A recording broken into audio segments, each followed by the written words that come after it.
Dito nag-aayos pa lang ako ng item. Gusto na akong bigyan ng kalaban. Pumangi tuloy kanilang pwestuhan. Kadita makakahuli ng dalawa. Babagsak agad yung Harley nila.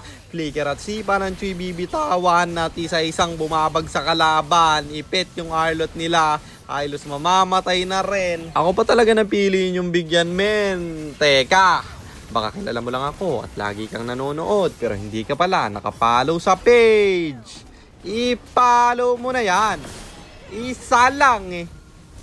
So ayon, nandito na tayo sa pang-600 na 60 araw ng isang game kada araw. Digma na! Ang sarap talaga pag meron kang katrio no? Dito sinabi ng kadita na merong red pa. Kaya agad ko nang pinuntahan. Ako'y level 4 na. 5 stock na rin yung red 3. Kaya di na ako niyan maaagawan. Nakuha ko na yung red buff.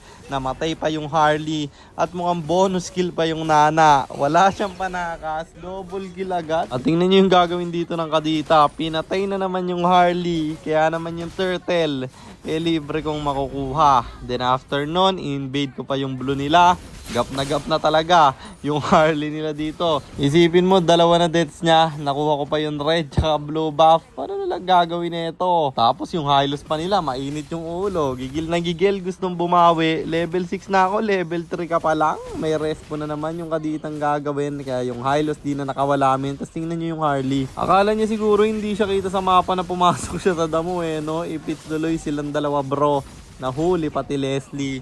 3 yung bagsak sa kanila. Kaya naman yung turtle sinimulan ko na. Kaso muntik pang nagaw ng Nana. Ang lala. And speaking of Nana, patay na naman to sa Saber.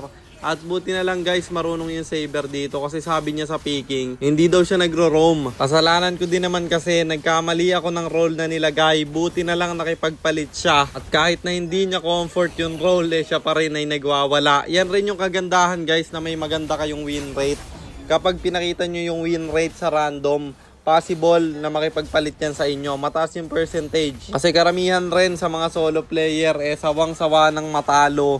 Kaya pag meron silang matinong nakakampi, ginagawa na nila lahat ng paraan para manalo pre. At tama yung ginagawa niya na yan. Huwag kayong magmatigas kung alam nyo naman na yung kampi nyo mas malakas. Hindi naman masamang mag-adjust, lalo na kung si Kapitan Jer yung kapalitan mo ng role. Yabang mo talaga, Kap. Balik na tayo sa game. Lord, libre namin ditong makukuha. Kasi kami lamang na at yung Saber talaga'y nagwawala. Huli yung Arlot nila. Harley sinubukan kong bigyan pero nagkamali ako ng ipit man. May dash siyang bibitawan. Pero buti na lang.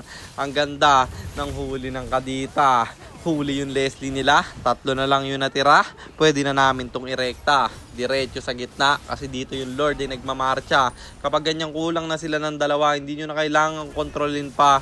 Subo na rin kasi walang magpipre sa minion men. Kinler kasi ng ating kasamahan yung gitna. Pero focus na lang tayo. Irerekta na namin at itatower to. Muntik pa akong mamatay. Kasi pinipilit pa rin depensahan ng mga kalaban. Parang gusto pa nilang lumaban. Pero kami nagtower na. At natapos ang laban. Kaya panalo na naman tayo. And ang standing na natin ay 553, 107, 553 wins. And 107 losses. At yun lang. Sana meron kayo natutunan sa content natin na to.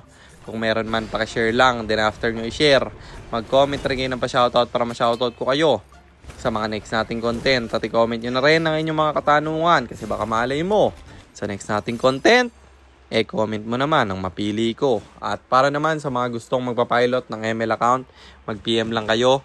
Nagre-reply ako. At syempre, may bayad yon. Kahit hanggang anong rank pwede nyo ipapilot, kahit anong hero pwede nyo ipaspam basta may additional payment pag magpapaspam kayo ng hero. At yun lang guys, sana nag-enjoy kayo sa content natin na to. At shoutout sa iyo John Reb Sumukol, kay Dato Siyad, kay Aljemar Plumos at kay Mark Angelo Machado. Maraming salamat sa inyong suporta. Mag-iingat kayo palagi. God bless. Paalam.